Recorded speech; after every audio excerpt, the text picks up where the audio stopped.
Hello, everybody. I'm glad to introduce you today a wonderful woman, my friend Elena, who has agreed kindly to share her wonderful story about her gap year, to tell us about her growth year and share her experience. Elena, maybe you could. Elena, by the way, lives in San Francisco, right? And Currently in San Diego. in San Diego, Diego, yes. apologies. And maybe just a few words about yourself before we start. Sure. Thank you so much for having me today. I'm very excited. My name is Elena. I am originally from Russia. I went to school to get my business degree in Alabama, in Stanford University, not Stanford. Everybody thinks it's Stanford. It's a private, small, very quaint school in Birmingham. And then I got a scholarship to do my master's in business in University of Alabama, Huntsville, UAH. So then I made my way to California. So ever since 2002, I was in San Diego, Orange County, and San Francisco, and now back to San Diego.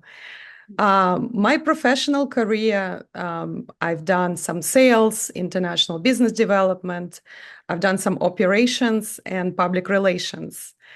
That was the job career. And also I'm a musician. That's a big part of my life. It's a huge hobby beyond. I call it the second career.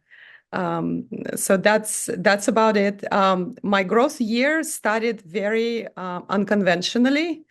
I did not plan on it. I think now looking back, I think that it was meant to happen. It was brewing. I was working for a nice company in biotech for 3 years. My friend was a CEO.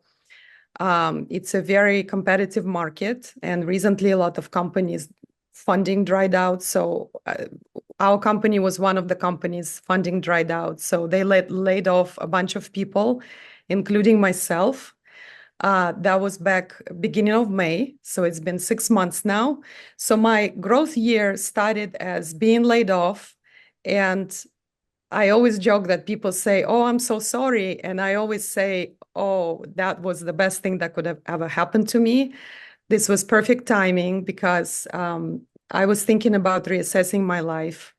As people call it middle-age crisis, but I call it like reassessment of values, basic goals and dreams, and what is it that I truly want to do with the rest of my life, realizing that I'm hitting 50 soon. So it's a great timing. Couldn't have been a better timing. I think I'm very blessed to have this past 6 months and how it all unfolded. Our viewers will never believe that you are soon 50. You misspoke. So, no, I am trying to reverse my age. I am a biohacker. Thank you so much. successfully though. Yes. Thank you Hey, very Elena, much. and laid off, right? Sounds so even dramatic, maybe for some people, and maybe for many, the scariest scenario in life, especially when you have family and kids to take care of, right? But you didn't jump to just another job, right? Which you could find, I'm sure, but consciously you decided not to do that, right? And consciously you decided to take a gap year. That's So right. I think it's very brave, and it's scary to think about it for many people. Yet you did it. Did you think about any, what are the goals for you in this period of time? What do you want to achieve? And being a mother of two kids, right? Two small kids, relatively small kids, right? Right. How did it influence your decision? Oh, yes. Thank you for asking that because my first inclination was to jump and get the first job possible, go flip burgers if I have to. I always joke that. But I think deep inside, I knew that this is the time to disassemble myself completely. Everything I was doing, everything I was automatically doing, we call it a rat race, where you're like a rat, you're running, you're doing your 9 to 5, you're picking up kids, you're rushing to classes, jujitsu, soccer, making dinner. Being a single mom of two boys, 7 and 9, it's very challenging and it takes a lot of energy. So I think subconsciously, I did not really, I was applying for jobs, but I didn't mean it. It's almost like, I think um, all my applications were rejected because they knew that it wasn't the time. It wasn't the Mhm. time. It was time to basically disassemble myself to small parts, look into my emotional, physical, mental, career-wise, everything, relationships, friendships. I think this was a great time to rebuild relationship with my kids because having two boys, I never had time to spend time with one or the other. It was Mhm. always two of them, kind of like you know, together. I had a chance to spend time with each of them separately. I Mhm. had a chance to rebuild some of my friendships, to kind of find that authenticity. I had a chance to explore some new hobbies like canyoneering, for example, something that I am not super athletic, but so hiking up the mountain for me is already a big accomplishment. But doing rappelling down the canyons and hiking up some, it's called bouldering, where you're not hiking on the trail, but you're actually bouldering. That was super challenging. And that was something that really pushed my boundaries. And it took a lot of energy to kind of going to where your fears are. You touched upon a very interesting point that you want to disassemble and reassemble yourself, right? But I assume you want to assemble better version of yourself, right? When you're happier version, your maybe more relaxed version, just whatever whatever the best version of Elena is for you. How do you find inspirations? How do you find your creativity for this goal? Um, I I'm doing my best. I have a motto in life to when the doors are opening, to kind of check it out.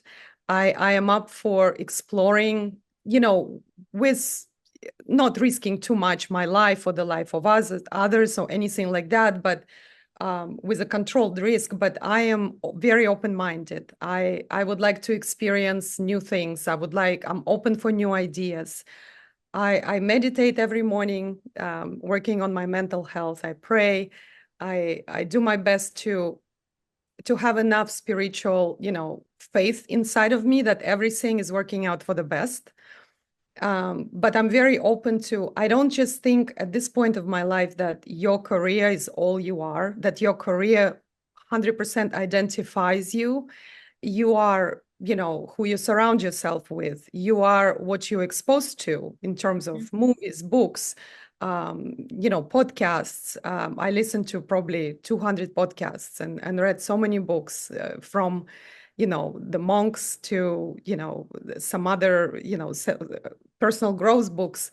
You are what you eat. You are who you're friends with. So you're not just your Yeah. job. I mean, I think in this country specifically, a lot of emphasis is on your career because we have to provide our basic needs. And that's, of course, that makes us feel not as stressed, right? Because you have to pay your rent, you have to be able to feed your kids, being a single mom. Also, I think the fact that my family basically fell apart 2 years prior to that, and I had to go to different courts and, took some time to grieve over the loss of family and kind of change my future goals, because if you have a family you have certain aspirations and dreams for the future, and those things change, once the two people are no longer together. With that comes lots of responsibilities, and I am 80% with my boys, so I'm almost full-time mom. So Yeah. that comes very heavily. And what I've realized is that I'm a better mom if I am rested, if I'm not as stressed, if I give myself some self-care, even though it may be just listening to a podcast at night or having 30 minutes to myself in the morning, to meditate or something like that, or burn incense. Um, I get inspired also from my friends, from other women. Recently, I took a course on stock trading. That's another thing I was doing. I took a couple of courses, just trying different ideas from another single mom who has no ounce of victim in her. She went through hell. She is a single mom with a special needs kid who learned how to stock trade. She manages the risk really well. Then Hmm. she gets breast cancer. So her survival ability is just insane. And these kind of people inspire me. If they can do it, I can do it. I joined various groups of women, Hmm. uh, survivors, single moms who just, if they can do it, if they can get another degree, if they can run 3 businesses, if they can start, an idea that spreads and have time to travel and look good, why can't I do it? It's very inspirational. Absolutely. And I think what you also mentioned is very powerful. I find it for myself, meditating. And you Yes. meditate every day, the consistency is very important. So that's a really very, very powerful tool you can use on your journey. I'm still learning how to do it. I can't say that I am an expert at meditation. There are times when I don't have enough patience to do it. Hmm. I also play crystal balls. We've done meditations in the parks for people who wanted to participate for donation before. And they no longer allow group gatherings here in California. In this particular county, it's a different story about the government regulations. But we've been doing it with my friend for 2 years. I played crystal balls, and that was very meditative for me as well. Anything with music is very dear to my soul. It's wonderful. I'm going to Google later on what is crystal balls, because I don't have a clue what it is. Do you also involve, maybe not to meditation, but to all the activities you do, like hiking or maybe other experiences? Do you involve your kids? Absolutely. I'm the kind of mom that thinks that kids should see by example, Hmm. not be told. Because if I tell them you have to read books, but I'm on the phone scrolling through Instagram, I don't think it just quite registers in their brain. I Absolutely. think if they see that mom is hiking, maybe I'm not going to go bouldering with them yet because they're 7 and 9, but a simple hike together. Or they've been in the park with me while I was playing crystal balls. Basically, it's kind of like church bells, but Hmm. made of crystal, and you kind of go around and it makes different sounds. Mm. And each ball, well, there is a theory that it balances your nerves because each chakra represents each note, like 7 chakras, seven notes. But they come to me to meditations. They come to me even to a cold plunge. One time, the little one didn't do it, but the older kid did it. They've done so many things with me. I have a jazz band that I started recently because I had a band before in San Francisco. We When performed. do you do this all? I don't have time. Maybe that's my problem. And it's a challenge that I kind of want to do everything. And there should be 10 of me. Maybe when they do AI, they can clone 3 more people. What is the name of your jazz band? It's called Electra May. Electro May. Well, that's the other band that we had. Now we have a new kind of cast because we had to reassess because we really want to do corporate gigs now because all Uh-huh. of us are like, let's make money.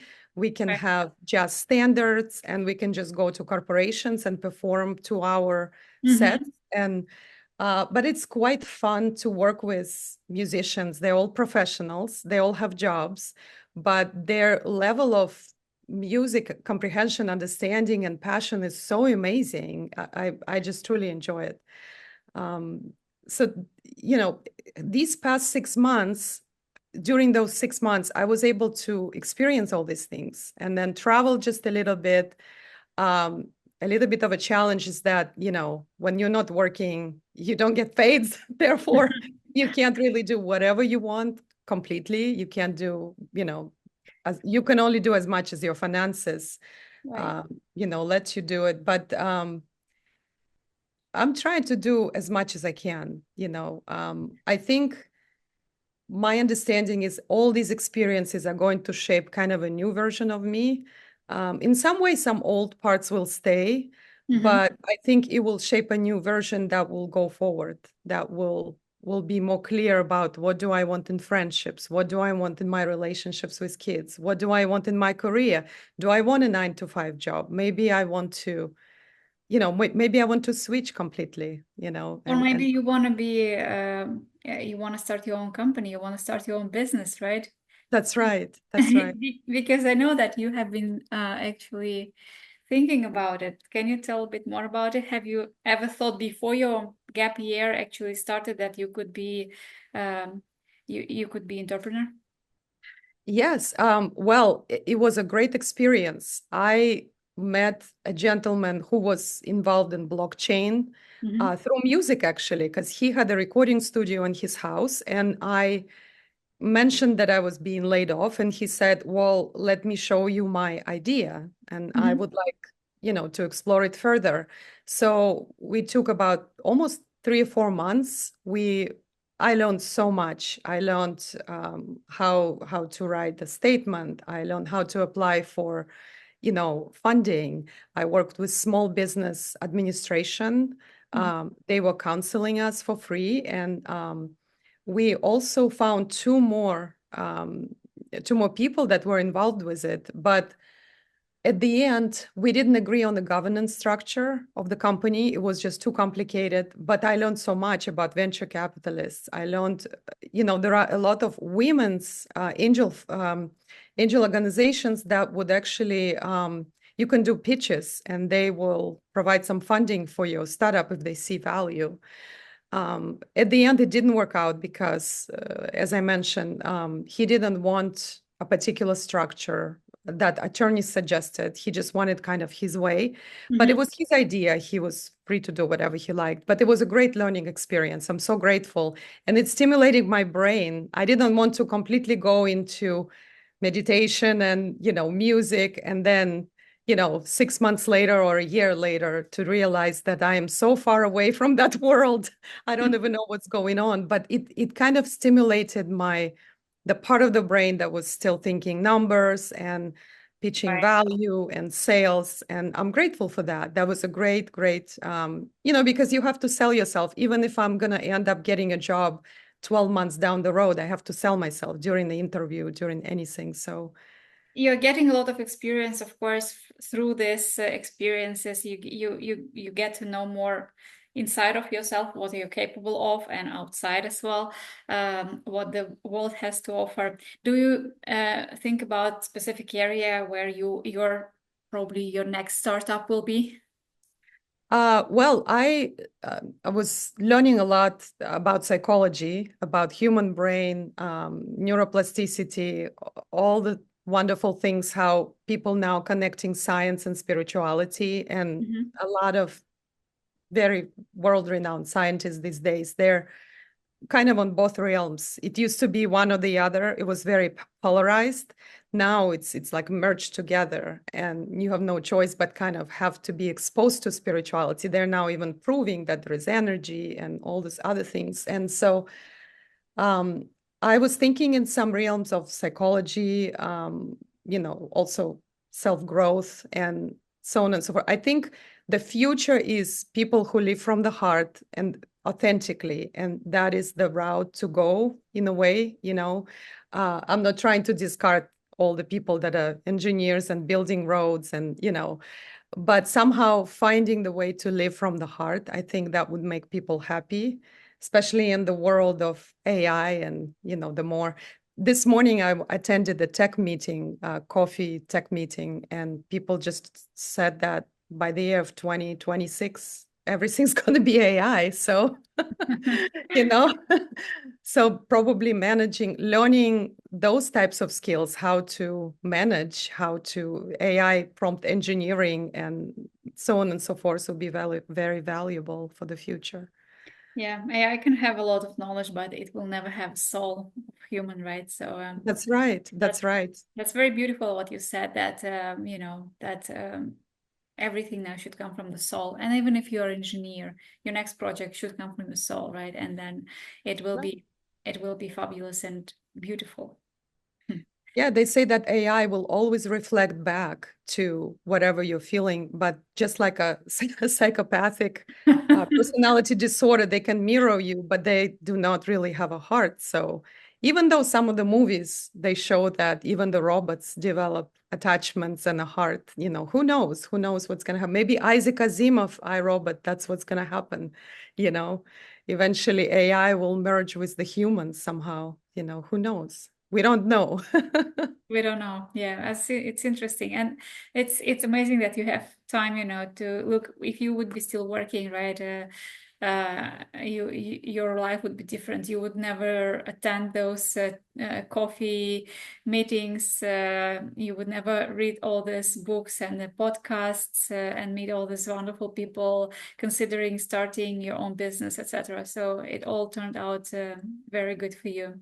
Continues to turn out very, very good for you, actually.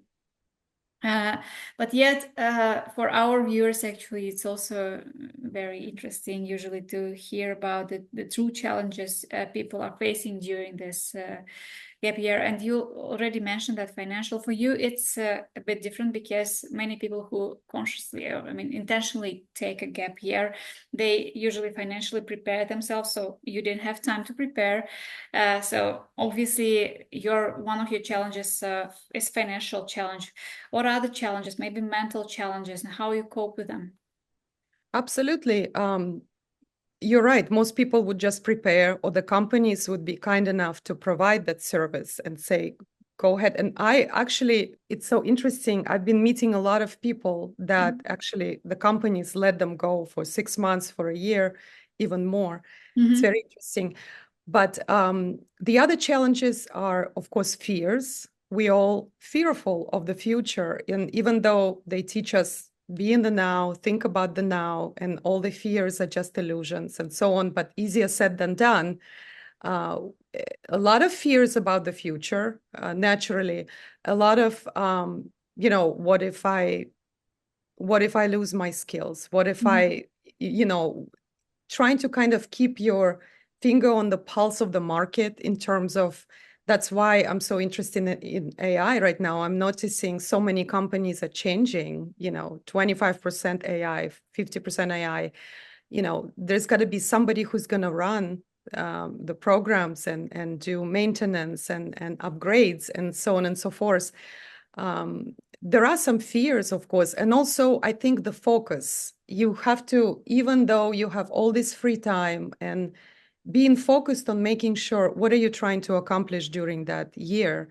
I want to be in the best physical shape. I want to narrow down my interests to a few. I cannot do 20 things. So eventually, even though I've explored a few things, a startup, some courses, stock trading, AI course that I just signed up for, my music will stay with me. I know that. And that's not going to be a career. That will be something more for pleasure and fun and for my heart. But I still want to narrow down. It's almost like I start out with the big, wide variety of things I want to explore, and then I want to narrow it down. It becomes like a triangle that's going to be Yeah. very focused. And I'm hoping by the end of the year to have an exact, maybe one or two job opportunities that I am like, okay, I really want to do this. And to change my attitude, not look at it as a job, but look at it as, yes, this is where I've arrived. This is what I want to do now. Mm-hmm. And I'm okay with it and I'm going to enjoy it instead of, oh, I have to look for a job. I don't know what I want to do. You have That really positive perspective. It's amazing, Elena, and I feel like you found mechanisms for yourself to take care of yourself, your body, and recharge from the music. Right? You meditate. It's really wonderful. For those Thank you. people, parents, maybe even single parents, like yourself, like myself, by the way, as well. What would be your advice if they are considering a gap year? And this is a really a scary thought, right? What would you recommend to them? And if they are afraid specifically, if they are really scared to do that. I think if they really plan it the right way, let's say you've been working for a stable company and you want to take a year just to reassemble and disassemble yourself and come back as a newer version of yourself, go and pitch it to your boss. And if you are a great employer that's, being loyal and just a great addition to the team, I don't see why they wouldn't let you refresh. I mean, if I was a boss, I would highly recommend for people to do it, especially if they've been with the company for 5 years or so. I mean, it's almost like you're coming back as a new person with new skills, with new aspirations. If it happened like it happened to me, they didn't give me much severance pay. Mm-hmm. You know, what I've learned at the beginning, I was very scared in terms of finances. And then I just told myself, I can either be scared or I can just have a positive attitude and make it work, make it happen, do the best I can, because you can't have both. You can't be scared and miserable and enjoy your time off. It's just not going to happen. You're going to carry that heavy, terrible, fearful, low vibrational energy, and you're going to be scared every day. At the beginning, I was a little bit scared. The first week, I was, what am I going to do? Should I just run and get another first job available? And then I told myself, stop. This time is given to you for a reason. It's not nothing in this universe. There is always a purpose for something. You can't just, you're not going to accomplish anything if you're scared and stressed and you're looking for a job and you go to an interview with this kind of attitude. Pick me out of desperation? I don't think so. So I think getting yourself to that point where you're just accepting, okay, maybe I'm going to spend some of my savings. Mm-hmm. Maybe, I mean, I had to take out my 401k, not the whole thing, but a part of it. And Mm-hmm. it's okay. I'm sure the time that I've invested into personal growth, into meeting new people, making connections, it's going to pay off. The money will come back quadrupled, because I think with the confidence and the mental state that you arrive at the end of your growth year, it's so much worth it. It's going to be 5 times more the money. So what? You took out 20,000 or 30,000, and Yeah. then if you're gonna make, 200, you land the next job making 200,000, or you start a business that's gonna give you 500,000 or 1 million a year revenue. So it's gonna be worth it. It's like one little step back financially, but a huge leap mentally, emotionally, spiritually. And just, I was thinking, I wanted to explore so many venues, so many things. And when can you do it? You can't do it while you're working 9 to 5. It's just not possible. You're so tired on the weekends. You just want to rest and spend a little of time to clean your house, and that's it. So, but I think also finding these little things that you do that make you rejuvenate, give you energy instead of draining you. That's Mm-hmm. that's the key I found. But yes, at the beginning, I was very scared about the finances naturally. Yeah, of course. And especially as you said, being a single mom, it's without kids, it's already scary. But when you have two small kids, yeah, it's really, really brave what you're doing. But do you have now sort of outlook like my growth year is going to be 1 year or maybe 18 months? And what are the next steps for you now? I think it's going to be, I've given myself 1 year. Mm-hmm. I am applying for jobs right now. I am looking at different, um, variations of jobs. Maybe it's not going to be a 9 to 5 job. Maybe it will be consulting. Mm-hmm. Maybe I've looked into doing legal translations and writing content as well. Um, I've looked into, it's so funny because the startup brought a lot of connections for me, and they're all reaching out, and they're all saying, okay, maybe when we get funding, you can help us with things. And Yeah. it's lovely. It's lovely because, initially I recruited those people, and Mm-hmm. now one of the ladies said she started a payment processing company, and she's like, well, would you like to look into that? So I do have some options. I mean, there's nothing concrete yet. There's nothing, that I'm starting a job or, starting a business, but I still have some ideas to explore, you know both on music front and on the career front. So, but I think I'm going to give myself up to a year, and then, if nothing happens in terms of business or these small projects, I will start looking seriously. Yeah. And I will just give, at that point, I'll probably give myself 3 to 6 months to, just to every day, look for a job. But Yeah. hopefully at that point, I will know exactly what angle to look for, in the job. I feel like, your vision for the future is still evolving, but you're very close to really understand what you want, and that may be manifested, and the next step will be just to get it right, because it will be your true intention, and it will just simply come to your life. Thank you. What about I always ask people who took a growth year, what was the biggest revelation for you during this so far? And maybe what was the biggest surprise at what you found about yourself or about people around?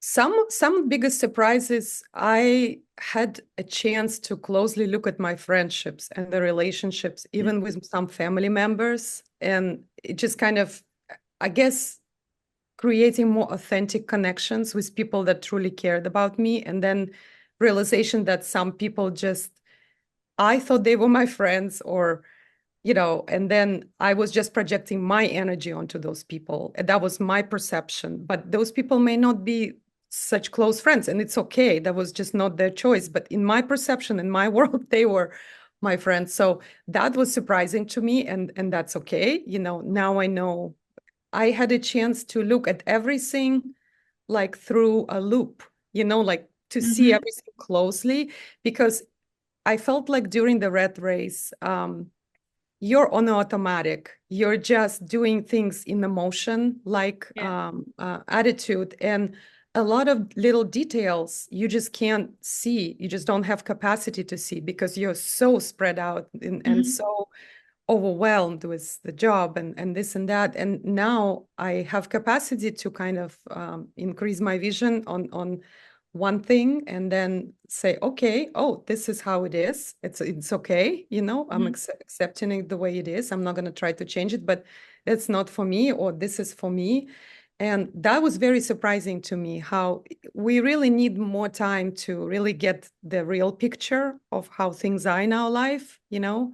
Most people live in kind of the illusionary world, where you just don't, and it's not their fault. It's just that the way the life is structured, you cannot, you know, you just can't juggle all the balls. Something was going to fall. You can't keep everything up in the air. Your health, your friendships, your career, your mental health, your emotional, your physical, meditation, gym, this, that. So, and then your kids, that's the whole, each kid has a personality and, problems and fears, and they're kind of under the mom's energy up until they're 12, at least. So how you feel really reflects on them. So it's very important to keep yourself sort of balanced there. um, the other surprising thing, I met a lot of wonderful people that Mm-hmm. inspired me so much, and I had no idea. Some people have no leg and they run into the Olympics and they run marathons, and it's just boundless, boundaries, capacity that especially women have. I specifically joined a lot of women's groups, and it just inspires me so much. I mean, people say, oh, people are dumb these days and this and that. Absolutely not. What Mm-hmm. I found is people have so much energy, so much passion if they're in the right place. Mm-hmm. And that truly surprised me. I mean, I saw very passionate people. I met authentic, wonderful, and very strong people. So that truly surprised me. They say that you normally attract people who resonate with you, who are like you. So maybe it's because you are also very authentic and strong person. Thank you, thank you. I look for those people because I think I truly believe you are who you surround yourself with. So you Mhm. surround yourself. I used to my very first job, I was in sales. In this company was very hard because we had to make 150 cold calls first thing in the morning. And I remember my best friends were the ones that never sold, and we would just complain about how, but what we didn't realize is we were actually, it was like a perpetual cycle because we were all complaining. And I was, so, instead of talking to, someone who's selling, I was talking to all the people who didn't sell, and we were just complaining. And essentially, of course, were let go. But I'll never It's forget that lesson. it's a very good lesson indeed. Yes. Yeah. So Yeah. you are surrounding yourself with the successful people because you're a successful person yourself. That's Thank a you. very good strategy in life, in whatever you do, I think.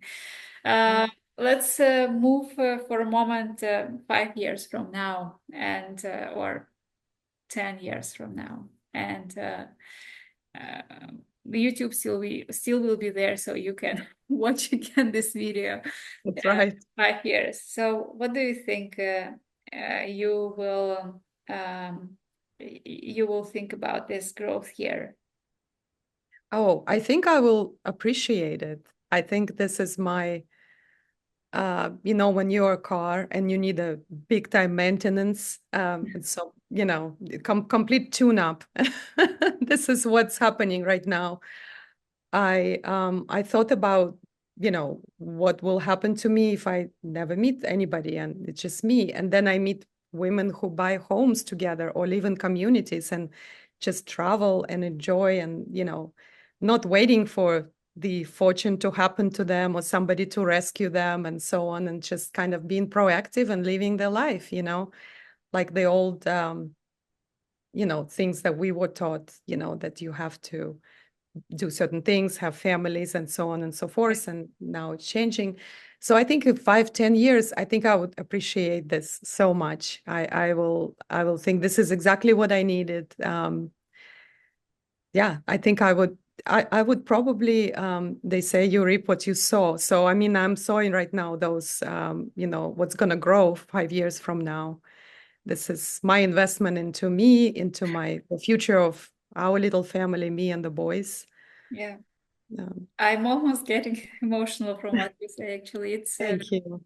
it's Thank you so it's much. amazing to hear this very positive perspective on what's happening, what you do.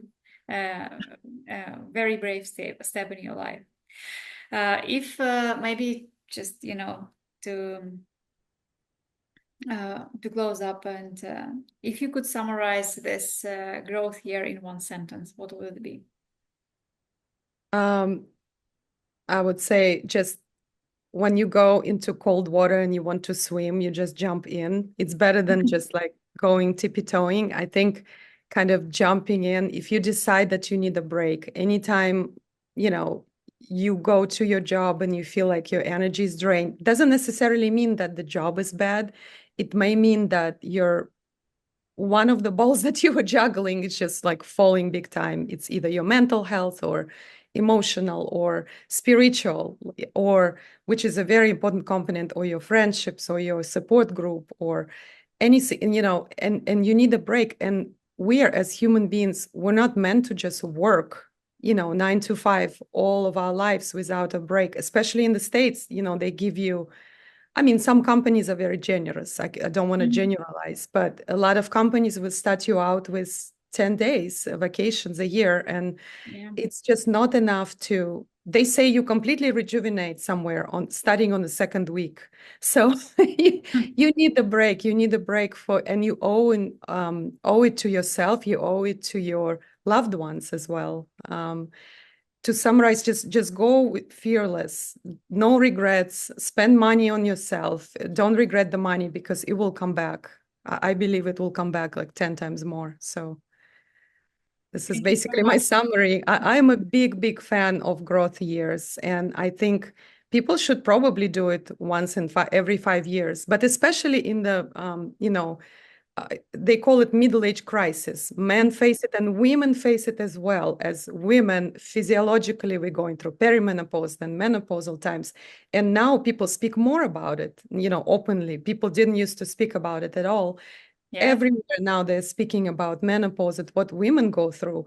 It's very important. And then the aging aspect of it, ageism, where women, after 40, you're kind of discarded as an old woman and not wanted or whatever. Not now it's coming back where, they say women in the 50s and 60s. It's like the 50 new is a 20. new 50 is a new 30, they say. That's right. That's right. So it's wonderful times we live in. And so I think reassessing, reevaluating things during those times, maybe between 45 and 50, it's very crucial because you believe it or not, I mean, you have to change. You can't live with the same perspective as you were living in your 20s and 30s. You have no choice. You have to switch something, and it just doesn't happen overnight. It's a process. And I think growth years will will allow you to experience some of the things that will help you through the transition into your other. They say aging is a privilege, and I believe it, and so if we are privileged, we live another 40 years or so, right? And you can live them really with quality. I truly believe it. If you take growth years, if you take care of yourself, and and you're not just your job, so Absolutely not. Thank you yeah. so much, Elena. You're so inspiring. You're so positive. You're beautiful, and you're young and full of positive energy. I really appreciate your time today for sharing your experience, and I will look forward to hear more about your achievements going forward. And we should stay connected. Absolutely. Thank you so much for having me. I'm so grateful. Thank Of course. you. It was